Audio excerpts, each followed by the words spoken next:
que fazem.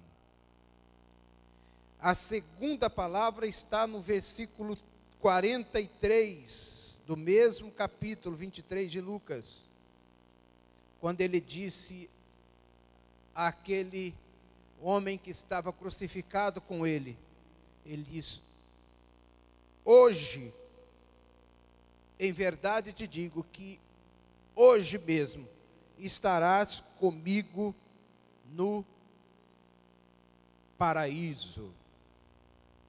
A terceira palavra nós encontramos no capítulo 19 de João, que nós temos acabado de ler, o versículo 26 e o versículo 27, quando ele diz: ora, Jesus, vendo ali sua mãe e o discípulo a quem ele amava, estava presente, disse à sua mãe: mulher, eis aí o teu filho. E disse ao discípulo: eis aí a tua mãe. E desde aquela hora, o discípulo a recebeu em sua casa. No capítulo de número 19 ainda de João, o versículo 27, nós encontramos a sétima palavra, ou melhor, versículo 28, quando Jesus disse: tenho sede. Sede de redenção, sede de justiça. E agora nós encontramos aqui a sexta palavra,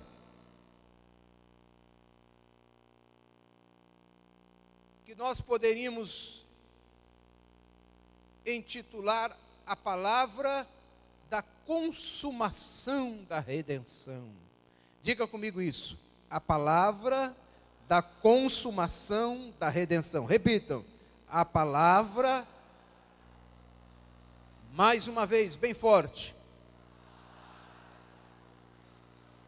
a palavra da consumação da redenção. Jesus fica satisfeito ao ver consumado a sua obra de redenção, a sua vitória total sobre a morte. Ele exclama dizendo: está consumado. Está consumado. Está consumado. Esta palavra nos faz fazer uma reflexão. Qual é o valor de uma alma?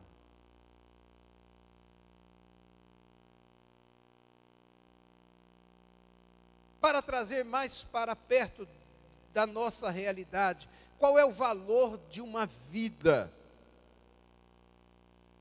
Quanto vale uma vida?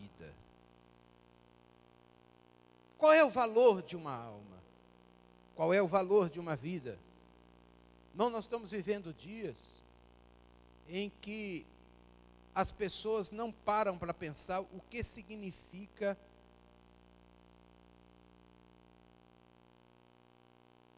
uma vida. Qual é o valor que tem a vida?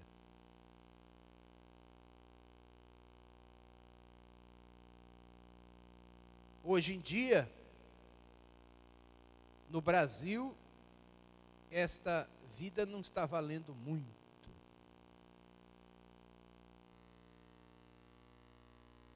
Porque se valesse tanto, os nossos governantes teriam mais cuidado em nos proteger.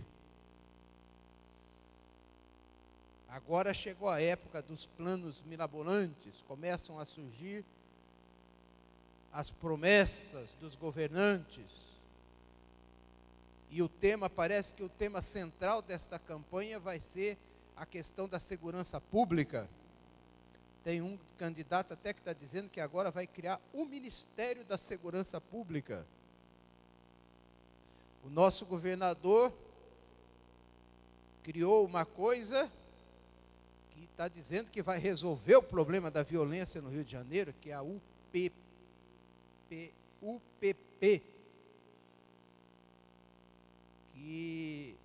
é a como é que é o nome? Unidade de Polícia Pacificadora. É unidade, né? De Polícia Pacificadora. E tem agora também a unidade, a UPA. É isso? Ou UPA. Que é a unidade de pronto atendimento. Que são uma construção feita de lata ou de aço, não é? Que custa pouco de aluguel, R$750 mil de aluguel por mês, cada UPA.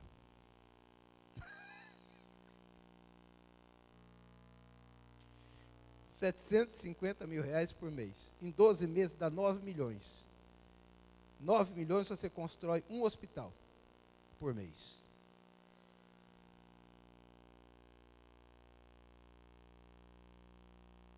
E o interessante é que nós vamos votar nele achando que está bom, porque está bom mesmo. É melhor do que não ter nada.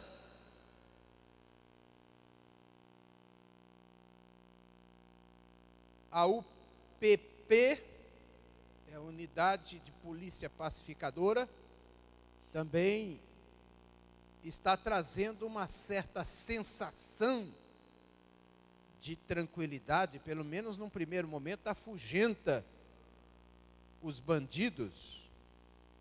Uma coisa que eu não consigo entender no Rio de Janeiro, que ninguém consegue me explicar, é que o Rio de Janeiro não existe plantio de droga. Aqui não tem plantio de droga.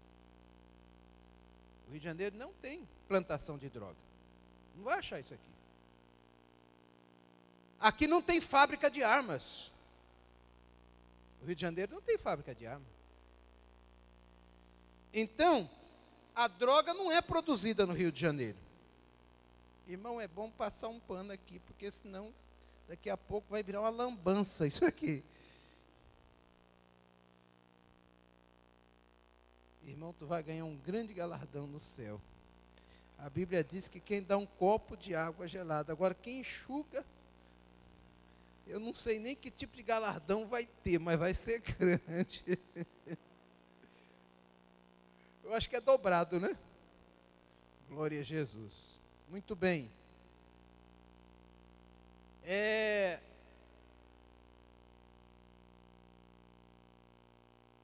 Então, por que não protege as nossas fronteiras? As estradas, os rios e mares, não é? Porque isso não vem por cima também, né? Então teria que proteger os aeroportos. Não é melhor proteger as estradas, as fronteiras, os mares e os aeroportos? Não é mais, talvez fosse mais não é tão interessante. Fazem isso também, mas teriam que fazer com muito mais precisão. Mas não vai aqui nenhuma crítica a nenhum governo, é só uma constatação. Eu também sou carioca, igual vocês. Às vezes eu troco porquê por porquê, mas vocês já aprenderam a me perdoar.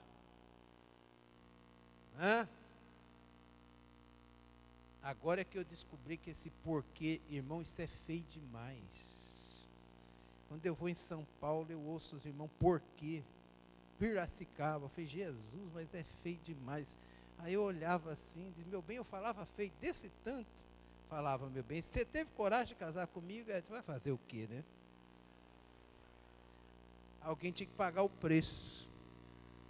Né?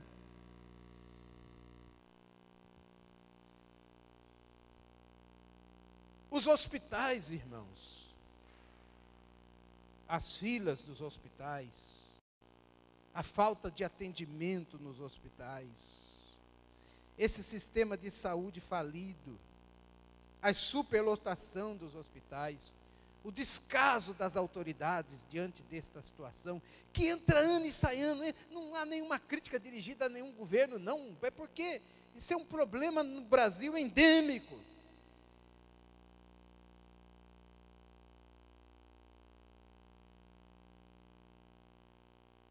O sistema de previdência privada, ou de previdência, melhor dizendo, social, pegaram o dinheiro da previdência social, jogaram tudo na construção desta ponte aqui, que é a mais linda do mundo mesmo, a ponte Rio-Niterói, irmão Josué. Pegaram o dinheiro, toda a economia da previdência social, e jogaram ali, ó, na construção da ponte Rio-Niterói, e faliu a previdência. Essa ponte foi inaugurada em 1960, e 1975, né? Uma obra extraordinária, mas pegaram todo o dinheiro a poupança da nossa previdência, jogaram tudo aí nessa obra. A ponte está de pé, e os nossos aposentados e pensionistas estão até hoje dependendo, às vezes, da caridade e da boa vontade do governo. Muito obrigado, meu irmão. Irmão, vamos dar uma salva de palmas para esse homem de Deus aí. Muito obrigado. Isso é que é diácono, está muito fraco. Beleza. Maravilha de Deus. Muito obrigado, meu irmão. Fez um grande trabalho para Deus aqui hoje. Muito bem. Então, meus amados irmãos, o que nós percebemos é que cada vez mais a vida vai valendo menos aqui na terra. Cada vez valendo menos. Mas isso é para nós que vivemos aqui na terra, porque para Deus uma vida tem um valor inestimável. Tem um hino até que nós cantávamos: irmãos, o valor de uma alma é muito grande. Quem é que lembra desse hino aí, hein? Eu não conheço a letra do hino, conheço, né? Mas tão lindo este hino. Um dia eu queria pedir uma irmã, dessas que canta bem aqui na igreja, a filha do pastor Graciliano. Cadê aquela menina que está aí? Glória a Jesus. Cadê? Ela estava cantando aqui. Tem a Alcione ali. Glória a Jesus. Meu nome dela? Para mim é Alcione. Para mim ela é melhor que a Alcione, né? E sai esse hino aí, minha filha. Pega a letra do hino para tocar, né? Ô maestro, arruma aí um dobrado, uma coisa. Esse hino é lindo demais. O valor de uma alma.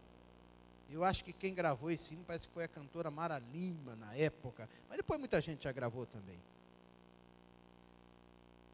Tem outro hino lindo que diz: Deus é tão bom que abriu a porta para você passar.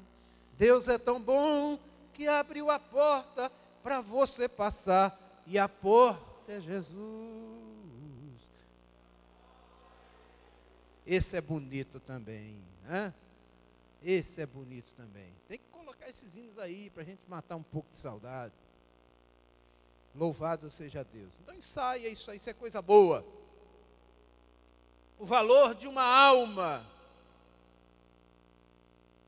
E os últimos momentos da vida, eu já tive a oportunidade de assistir alguns passamentos. Alguém já viu isso aqui? Quando alguém já passou desta vida para outra vida? Alguém assistiu isso aqui? Pessoalmente, levanta a mão, se tem alguém mais. Levanta a mão. Você viu, assistiu o momento do passamento de uma vida para outra? Levanta a mão, bem alto. Ah, tem muita gente, que coisa. Eu tive a oportunidade, não o privilégio, mas a oportunidade de assistir alguns desses momentos. Num desses momentos, eu acho que a minha esposa estava comigo, quando a minha querida tia partiu para o Senhor, lá na casa da minha mãe, aqui na Barra da Tijuca. Uma doença incurável, E se agravou, então, aquela história. Levou para casa e estavam todos os seus filhos ali, era numa serva de Deus. E eu assisti naquele momento, eu percebi naquela hora que ela estava caminhando para o final. É uma coisa interessante, eu não sei qual foi a experiência, mas para mim, todas as experiências eu percebi claramente, o desenlace está chegando. Eu percebi claramente. Naquele momento eu dobrei o meu joelho ao lado dela e fiz uma oração agradecendo a Deus pelo tempo de vida que Deus deu a ela, e comecei a cantar aquele hino: quão bondoso amigo é Cristo, carregou a nossa dor e nos manda que levemos os cuidados ao Senhor. Falta o coração gozo, paz, consolação. Isso é porque não levamos tudo a Deus em oração. Cristo é verdadeiro amigo, disto prova nos mostrou. Quão consigo ao culpado encarnou, derramou seu sangue puro, nossa mancha para lavar. Gozo em vida e no futuro. E quando eu falei isso, ela foi embora. Podemos alcançar gozo em vida e no futuro. Eu vi quando ela deu o último suspiro e foi para o céu. Todos os seus filhos estavam ali ao redor da cama e eles viram claramente. Eu falei: a sua mãe acabou de ir embora para o céu. Não houve grito, os meninos choraram, mas não houve grito, desespero, nada, porque o que eles viram foi algo absolutamente espiritual.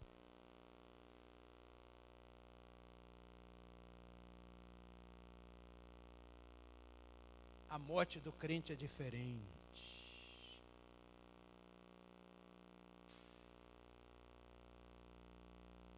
Mas os homens célebres que passaram por essa história tiveram mortes e momentos de partida muito estranhos. Por exemplo, um ateu famoso, David Hume, na hora em que ele estava partindo para a eternidade, ele começou a gritar e disse: eu estou nas chamas.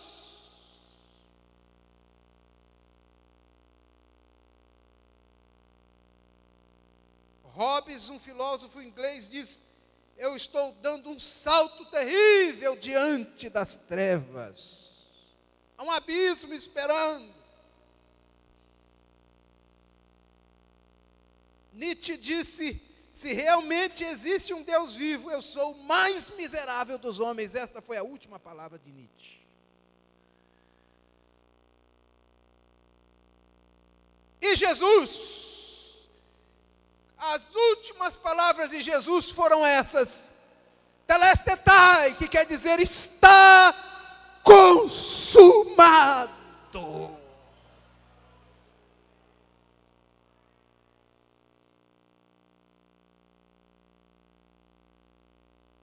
Esta palavra tetelestai quer dizer consumado em grego, significa dizer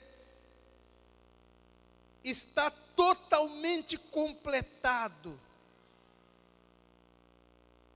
está perfeito, chegou ao fim, ao término, chegou ao ápice, chegou à sua plenitude. Tudo que havia de ser feito foi feito. Essa era uma expressão grega que se usava na consumação de um negócio, quando se fechava um negócio e chegava ao final, ao término, era como se desse a escritura definitiva, ou o recibo final. Então escrevia assim, telestetai, quer dizer, tetelestai, que quer dizer, está consumado, fechado, não há mais nada para fazer. Foi essa a expressão que Jesus se lembrou lá no Calvário. Ele disse, tetelestai, quer dizer, Pai, tudo está feito, está totalmente consumada a obra que tu me deixaste para fazer nesta terra. Aleluia, glória seja dada ao nome do Senhor.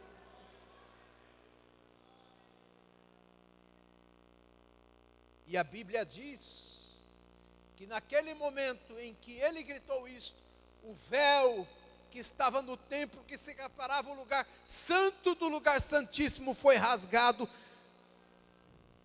de cima para baixo. O que era aquele véu? O véu simbolizava uma parede. O véu era colocado para separar um lugar do outro.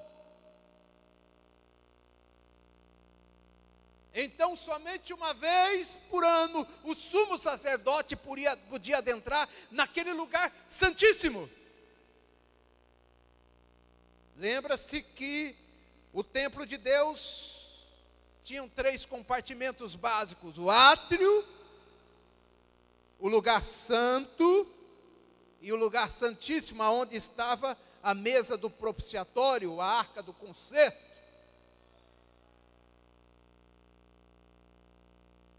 Então os animais eram sacrificados no átrio. Ali se oferecia sacrifício pelo pecado, pela culpa do pecado. Mas os sacerdotes não podiam adentrar ao lugar santíssimo. Somente o sumo sacerdote, uma vez por ano.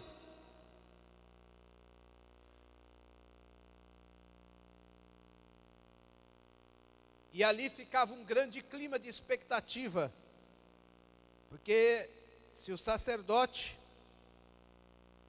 fosse morto, ou se ele não estivesse com a sua vida em ordem, ou se houvesse algum tipo de situação em que Deus não quisesse perdoar o seu povo. E é importante nós entendermos isso, que o amor de Deus é um amor que também julga. Pastor, o que é isso? Sim, o amor de Deus perdoa, mas o amor de Deus também julga. O problema é que a gente tem noção do amor só quando a coisa é boa para o nosso lado. A gente só quer que o amor de Deus haja do lado bom, só para nos fazer o bem. Não!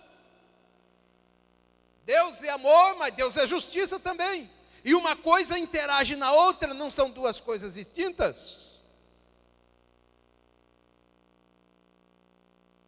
O amor de Deus julga, pastor, sim, porque Cristo está na cruz. Por causa do amor que Ele tinha por mim e por você. Ele não tinha pecado, mas Ele se fez pecado por mim e por você. Deus amou o mundo de tal maneira que Ele deu o seu Filho unigênito. Ele deu. Para que todo aquele que nele crê não pereça, mas tenha a vida eterna. O amor que dá é o amor que julga também. Ninguém pode brincar com o amor de Deus. Ninguém pode subestimar o amor de Deus. Ninguém pode relevar este amor em segundo plano. Ninguém pode desprezar este amor.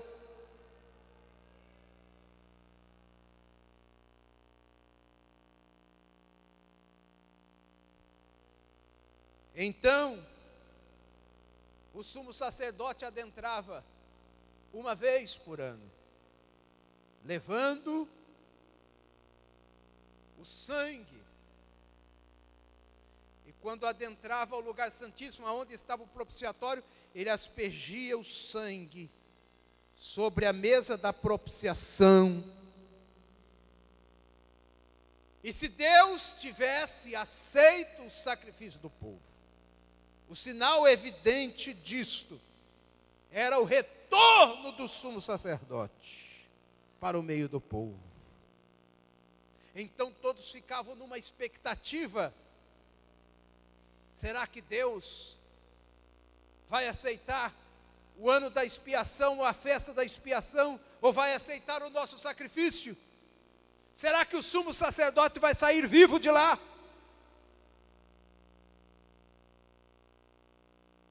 E mesmo se ele tivesse morrido, ninguém podia entrar para tirar o sumo sacerdote lá de dentro. Para isso existia uma corda, e na borda das vestes do sumo sacerdote haviam campainhas e romãs. Então, enquanto essas campainhas e romãs balançavam, significava que o homem estava vivo, o sumo sacerdote estava vivo. Mas se parasse de balançar, as pessoas já sabiam: o sumo sacerdote morreu.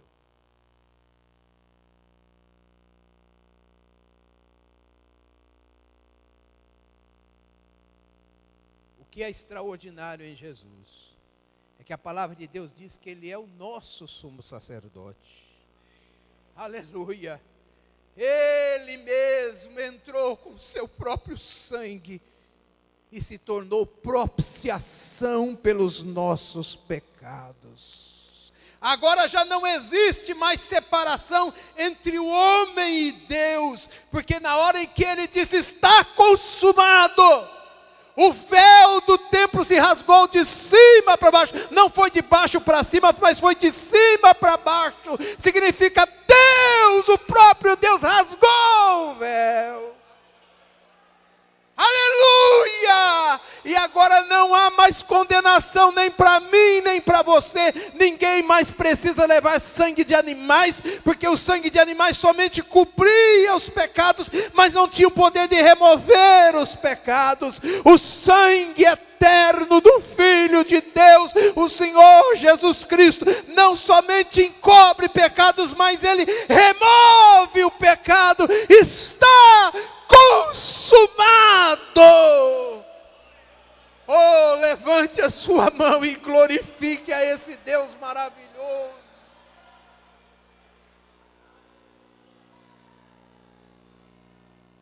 Quando ele disse está consumado, ele disse, é o mesmo de ele dizer: está inaugurado um novo e vivo caminho para o homem ir para Deus, não mais através de sangue de animais, de bodes, mas é o meu precioso sangue vertido na cruz do Calvário. Através de mim todos podem entrar, não somente no átrio, não somente no lugar santo, mas podem entrar na presença do Todo-Poderoso, no lugar santíssimo. Está consumado.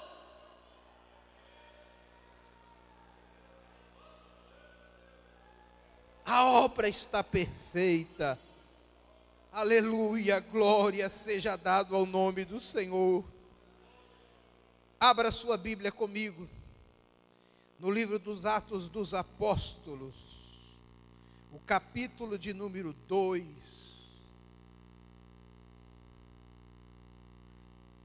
E o versículo de número 28, e agora vamos ler algumas palavras de Deus na Bíblia. Atos capítulo 2, e o versículo de número 28.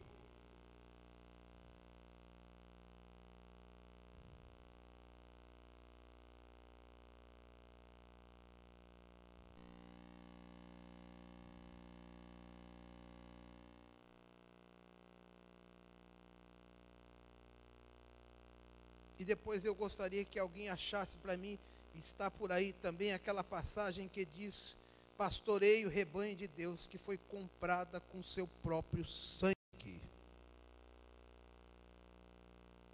Atos capítulo 2, e o versículo 27 e o versículo 28, diz assim: pois não deixarás a minha alma no Hades, nem permitirás que o teu santo veja a corrupção.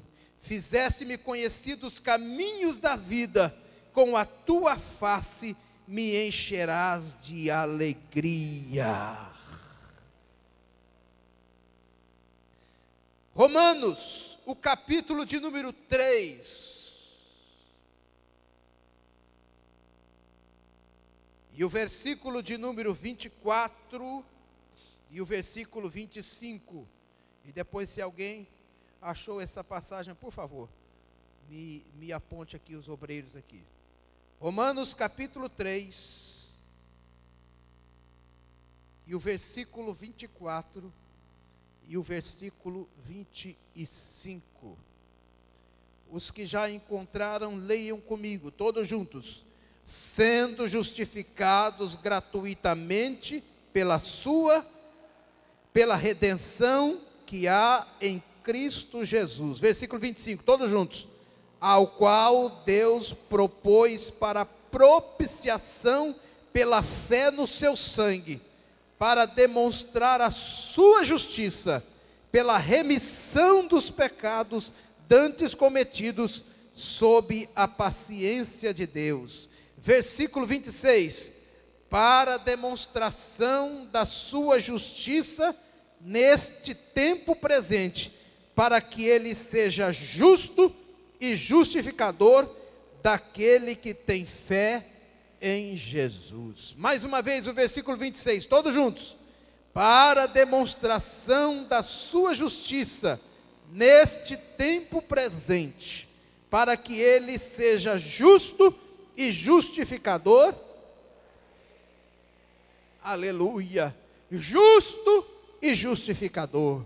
Justo e justificador. Diga essa palavra comigo. Justo e justificador daquele que tem fé em Jesus. Glória a Deus.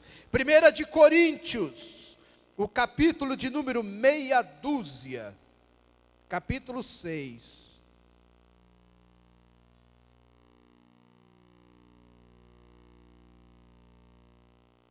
E o versículo 19 e o versículo de número 20. 1 Coríntios, o capítulo 6, versículos 19 e o versículo de número 20.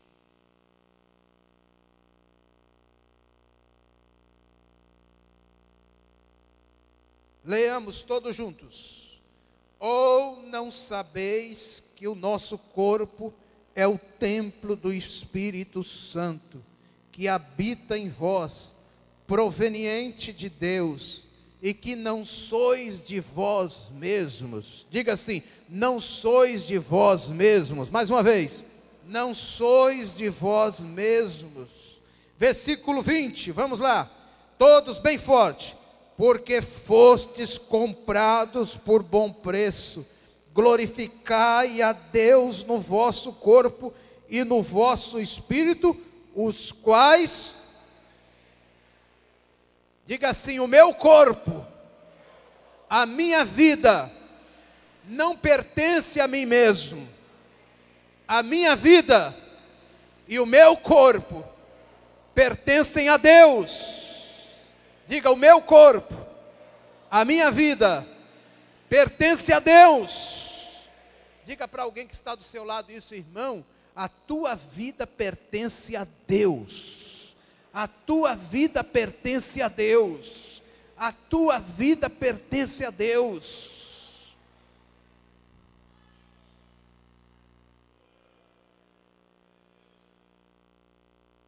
Os homens podem, as pessoas nesse mundo podem não dar valor à tua vida, mas a tua vida tem valor.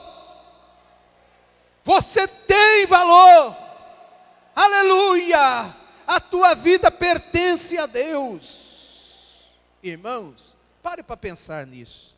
Você não é de você mesmo. Você tem dono. Diga assim comigo: Satanás, eu tenho dono. Diga assim: diabo, eu sou propriedade de Deus. Aleluia, aleluia, aleluia, aleluia. Paulo está dizendo: cuida do seu corpo. Tenha cuidado com ele, porque ele não é teu.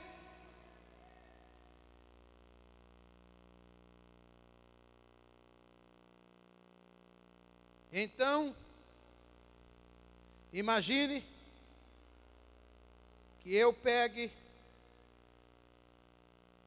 isto aqui, uma coisa de grande valor, e entregue ao pastor Paulo Costa, e diga: Paulo, cuide disso. Cuide com carinho, isso tem um grande valor.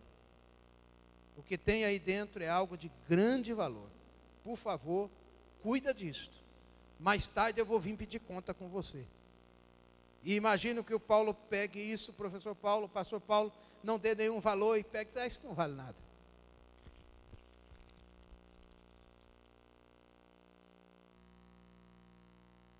E jogue fora. Foi tão bem jogado, está difícil até de achar. Aí, um dia o Todo-Poderoso vai chegar e vai pedir conta com Paulo. E diz: Paulo, cadê aquilo que eu te entreguei? Para mim aquilo não tinha valor nenhum. Eu tinha certeza que eu não valia nada. Então eu peguei e joguei fora. Nem sei onde é que está. Mas o Senhor sabe onde é que está. Eu entreguei uma folha novinha. E olha o que estão me entregando. Como é que está a sua vida? Assim ou assim? Como é que você está cuidando dela?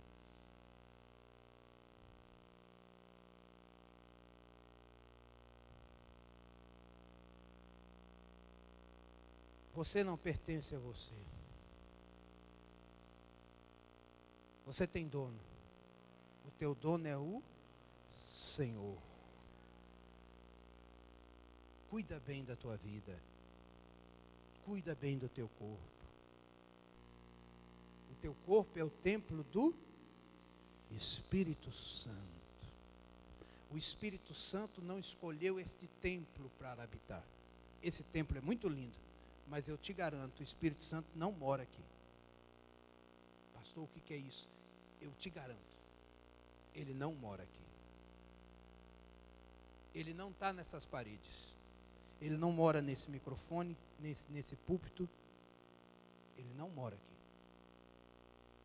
Sabe onde é que o Espírito Santo mora? Na minha vida e na sua vida. Ele não mora em templo feito por mãos de homens. Ele mora em corpos feitos por Deus. Será que você entende isto nessa noite? Glorifique a Ele nesta noite.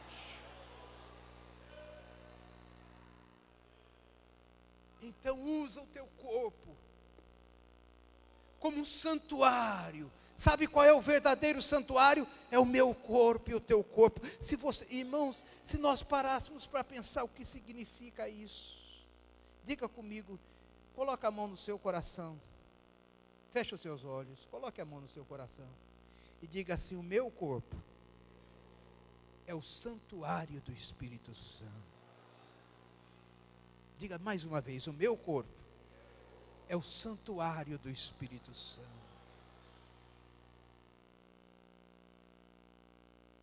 Teu corpo é santuário. Teu corpo é santuário. Aleluia. Aleluia. Aleluia. Abashonda la basurianda la manachandaraia.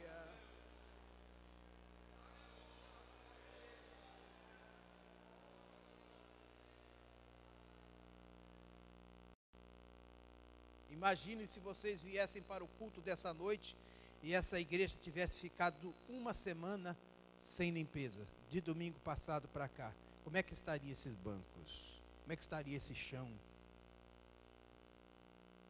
Como é que estaria o serviço de som da igreja? Estaria um caos. Todo mundo estaria reclamando: pastor, não dá para sentar nos bancos, os bancos estão imundos, está tudo desorganizado. O Espírito Santo, ele não vem uma vez por semana, ele mora com você constantemente, todos os dias. Como é que você está cuidando do santuário que é o seu corpo?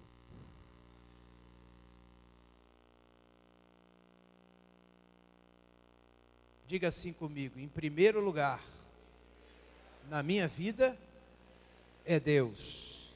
Em segundo lugar, é a minha família. Em terceiro lugar, é a obra de Deus. Diga: em primeiro, Deus.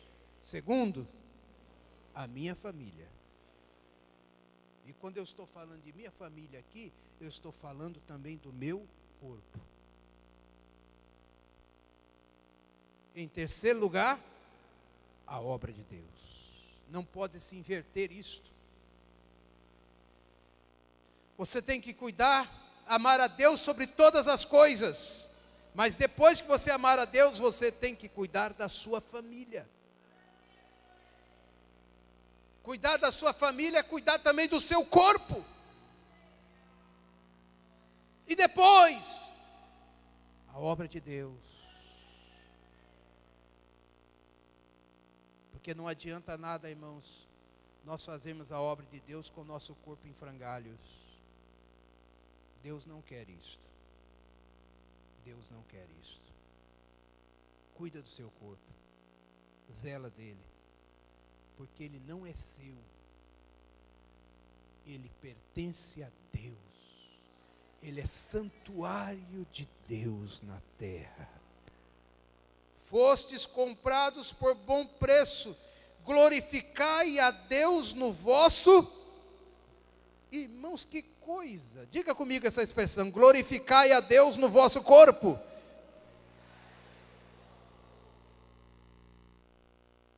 Glorificai a Deus no vosso corpo. Como é que a gente glorifica a Deus no nosso corpo? Eis aí uma boa pergunta. Hoje nós estamos vivendo a era do culto ao corpo, né? As pessoas estão cultuando o corpo. Elas estão erradas porque cultuam ao corpo. Não é isso que a Bíblia diz. A Bíblia diz que você tem que glorificar a Deus no seu corpo. É diferente. Crente não cultua o corpo, mas ele glorifica a Deus pelo seu corpo. Aleluia! Quando você cuida bem do seu corpo, quando você cuida bem da sua vida, quando você cuida bem da sua saúde, você está glorificando a Deus. É o que a Bíblia diz. Você está lendo isto aí.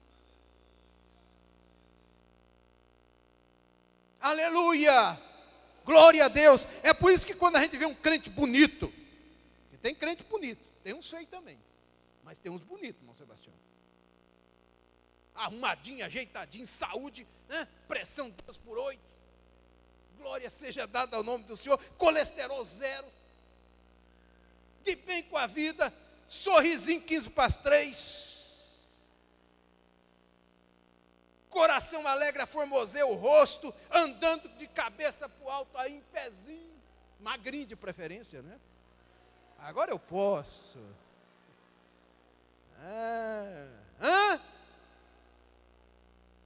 Mas se não é magrinho, é aquele gordinho, bonitinho. Eu descobri com a minha esposa o que significa a palavra bonitinho. Ele está bonitinho. Sabe o que é o bonitinho, irmão?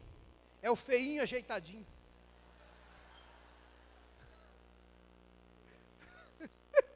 A gente olha assim, não tem como dizer, ele é bonito.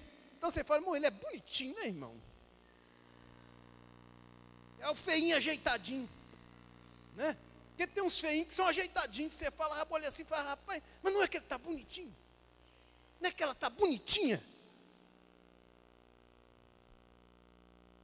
Hã?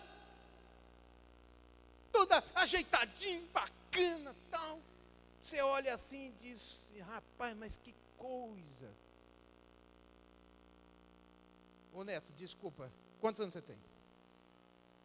69, aí. Ajeitadinho. Não vou falar que você é lindo, né? Eu vou falar que você é bonitinho.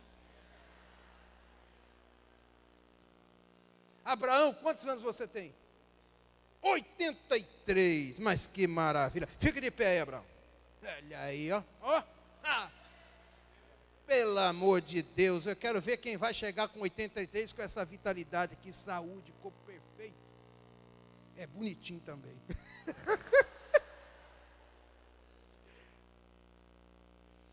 Sabe o que é isso? Ele está glorificando a Deus no seu corpo.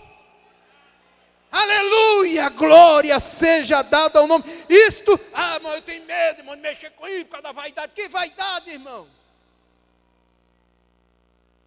Que vaidade, que nada. Você está cuidando daquilo que Deus colocou, ele não te pertence. Aleluia. Então, quando você chegar em casa hoje e ver aquela leitoa que está lá no freezer, você já está sonhando, não está vendo a hora de eu dizer o amém aqui para ir lá acabar de comer ela. Não vai fazer mais isto, porque você não pertence a você. Você vai chegar lá e vai olhar assim e diz, bem que eu gostaria de poder te destruir hoje, leitoa. Mas eu não me pertenço, meu corpo pertence ao Senhor. Sabe, você vive muito melhor quando você entende isto. Quando você entende que o seu corpo não é teu, o teu corpo pertence a Deus. Porque o que é teu, às vezes você não tem cuidado. Mas quando é de Deus, ou você tem cuidado, ou então você morre. E não, nós não vamos morrer? Vamos, todo mundo vai morrer. Todos nós temos prazo de validade. Cada dia o prazo de validade vai diminuindo. Tem uns que o prazo de validade é maior, tem outros que é menos. Nosso corpo humano, tudo tem prazo de validade. Nosso coração tem prazo de validade, nosso fígado tem prazo de validade, pulmão tem prazo de validade. Tem uns que vai mais cedo, uns acaba mais cedo o prazo de validade, né? Quando acaba o prazo de validade do rim, a gente vai botar uma máquina lá e vai tchum. Mas vai levando. Porque todos nós somos assim. Mas como é bom quando você chegar no final da sua vida e dizer, eu fiz tudo para poder ficar vivo. Eu fiz tudo para glorificar ao Senhor no meu corpo. Oh, você pode entender esse mistério nesta noite? Fiz de tudo.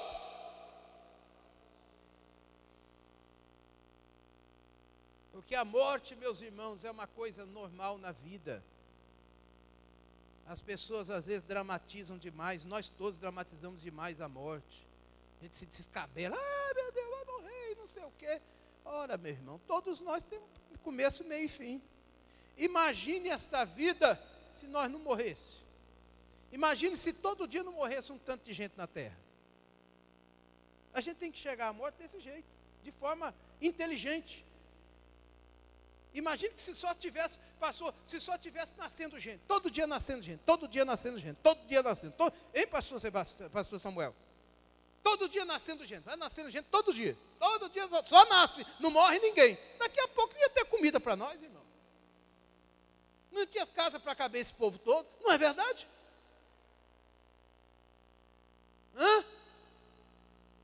200 anos de idade, eu indico, cada um, se os irmãos tiver 200 anos, quando é que eu vou botar os obreiros aqui? Se o pastor tiver 200 anos, como é que vai ficar? Você já imaginou, irmão, eu pastoreando essa igreja com 200 anos?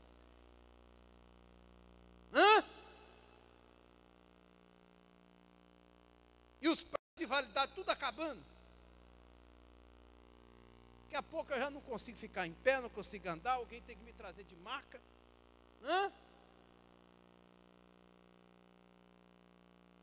Aí o pastor está falando, mas está vivo. Ah, está vivo desse jeito, eu prefiro ir embora. Deus me guarde. Né? Vegetando, irmão. Então veja como Deus é sábio. Como Deus é. Você está vendo como é uma maneira diferente de você enxergar a morte? A morte é um recurso, é amor de Deus também. Tem que morrer, minha gente. Porque um grupo está chegando, a fila não para. E os crentes estão fazendo filho no mundo, que é uma beleza, crescendo e multiplicando, graças a Deus. Menina acabou de casar, aí 9 meses, um ano depois já está com um filho, 2 anos está com 2, 3 com 3, glória a Jesus. Antigamente fazia 14, 15 filhos, louvado seja Deus.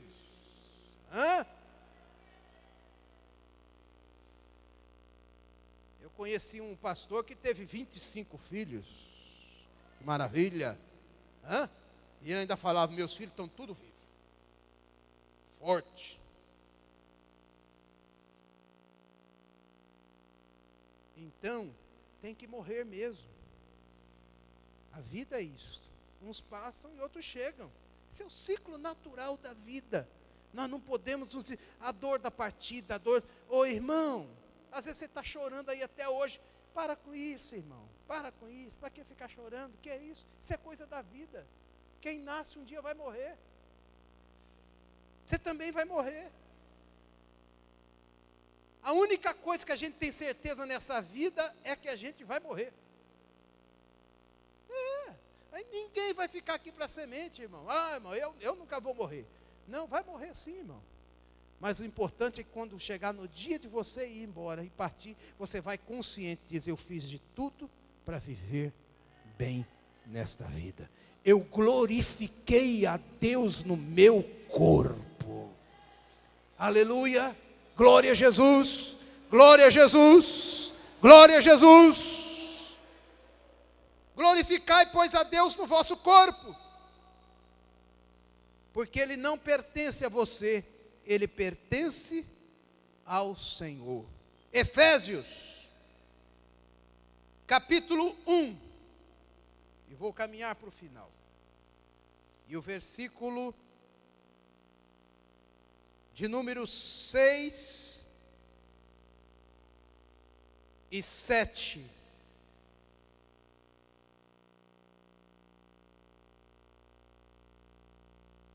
Efésios capítulo 1, versículos 6 e 7. Os que já encontraram, parabéns e leiam comigo, vamos lá. Para louvor e glória da sua graça, pela qual nos fez agradáveis a si no amado. Versículo 7, todos juntos, bem forte. Em quem temos a redenção pelo seu sangue, a remissão das ofensas, segundo as riquezas da sua graça. Em quem temos a redenção, ou seja, fomos resgatados por meio do seu sangue. Ele nos comprou pelo seu sangue. Em quem temos também a remissão dos nossos pecados, ou seja, a dívida que o pecado trazia diante de Deus, ela foi paga totalmente, ela foi remida. Essa expressão remir aqui quer dizer pagar totalmente. Nós temos a redenção, porque fomos comprados por bom preço. Ele foi lá e remiu-nos as nossas ofensas. Diz, pai, qual é a dívida que meu filho tem aí? É esta. Pode trazer aqui, eu estou pagando. Qual é o cheque que você vai dar? É o meu sangue derramado na cruz do Calvário. Glória a Deus! Em quem temos a redenção pelo seu sangue, a remissão das suas ofensas, segundo as riquezas da sua graça. Diga, graça é favor imerecido de Deus. Diga, graça é favor imerecido de Deus. Deus foi lá, nos tesouros da sua graça, Cristo comprou-nos e nos resgatou e disse: a partir de hoje você é meu. Aleluia, aleluia, você foi comprado com meu sangue, você me pertence. Aleluia, glória a Deus, glória a Deus, glória a Deus, glória a Deus. Como é bom eu levantar de manhã e saber: Deus, eu não estou sozinho nesta terra, eu pertenço ao Senhor.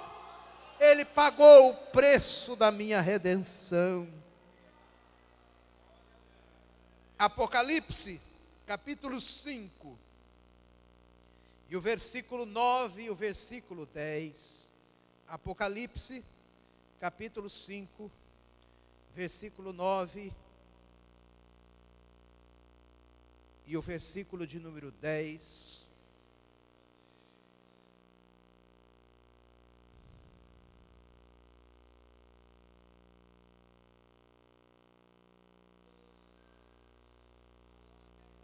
Apocalipse capítulo 5, versículo 9 e 10, os que já encontraram, leiam comigo, todos juntos. E cantavam um novo cântico, dizendo, bem forte, de tomar o livro e de abrir os seus selos, porque foste morto, e com teu sangue compraste para Deus homens de toda tribo, e língua, e povo, e nação, e para o nosso Deus os fizeste reis e sacerdotes, e eles reinarão sobre a terra. Que coisa maravilhosa! Nós não valíamos nada, não tínhamos nenhum valor, éramos desprezados, estávamos fora da comunhão com Deus, éramos inimigos de Deus. A nossa justiça era como trapo de imundícia.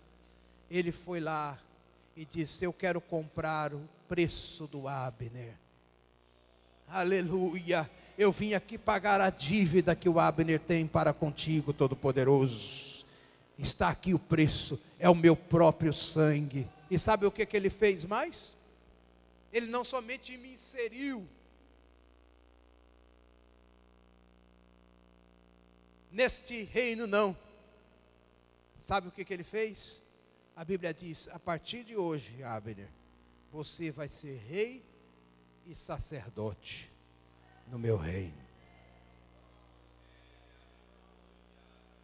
A partir de hoje, João, Maria, Pedro, qualquer um, ou todos que estão aqui, vocês a partir de hoje não são apenas propriedade minha, eu vos nomeio como reis e sacerdotes. Reis e sacerdotes, reis e sacerdotes, reis e sacerdotes. Irmão, você pensa que você é pouca coisa? Você não é somente filho de rei, não. Ele botou você para reinar também. E os fizeste reis e sacerdotes.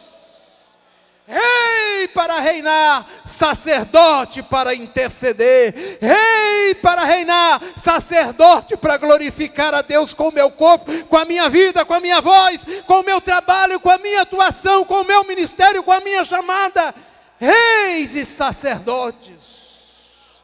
E ele diz, um dia você vai reinar comigo sobre a terra.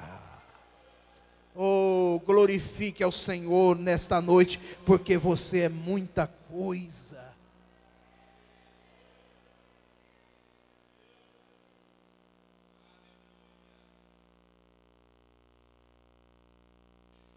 Primeira de João, o capítulo 2 e o versículo 2 diz assim, ele é a propiciação dos nossos pecados, e não somente dos nossos, mas também pelos de todo mundo.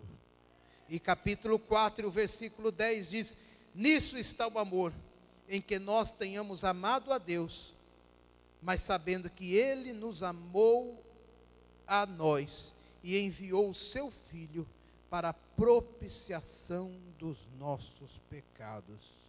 Meus irmãos, quando Cristo disse: está consumado. Ele liquidou a sentença, pagando-nos o preço da nossa redenção e do nosso resgate. Ele nos comprou com seu próprio sangue. E eu termino com esta palavra que está em Hebreus, o capítulo de número 2. E eu quero que você abra comigo. Hebreus, capítulo de número 2.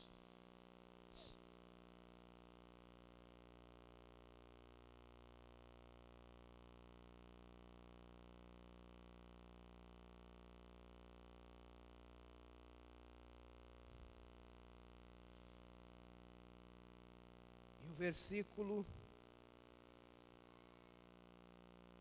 de número 1 ao versículo 3, que diz assim: portanto, convém-nos atentar com mais diligência para as coisas que já temos ouvido, para que em tempo algum nos desviemos dela. Alguém vai tentar nos fazer desviar das palavras que nós temos ouvido. Esse é o trabalho do diabo. Ele todo momento está dizendo ao nosso coração: não é bem assim, não é do jeito que está escrito, é mais ou menos assim, você não precisa dar tanto atenção, não precisa levar tão a sério isto. Mas o escritor aos Hebreus diz: convém-nos atentar com mais diligência, quer dizer, com mais cuidado, com mais perspicácia, para as coisas que já temos ouvido, para que em tempo algum nos desviemos delas. Porque se a palavra falada pelos anjos permaneceu firme, toda transgressão e desobediência receberam uma justa retribuição. O versículo 3, eu quero que todos leiam comigo, todos juntos, vamos lá. Como escaparemos nós, se não atentarmos para uma tão grande salvação, a qual, começando a ser anunciada pelo Senhor, foi-nos depois confirmada pelos que a ouviram? Como escaparemos nós, se não atentarmos para uma tão grande salvação? É com esta palavra que eu termino nesta noite. Convém-nos atentar com mais diligência, porque como escaparemos nós, se não atentarmos para uma tão grande salvação? Tua vida custou um preço muito alto, tua vida tem muito valor. Você não pode negligenciar essas palavras, é preciso que você dê ouvidos. E a Bíblia diz: se ouvires a voz de Deus, não endureçais os vossos corações.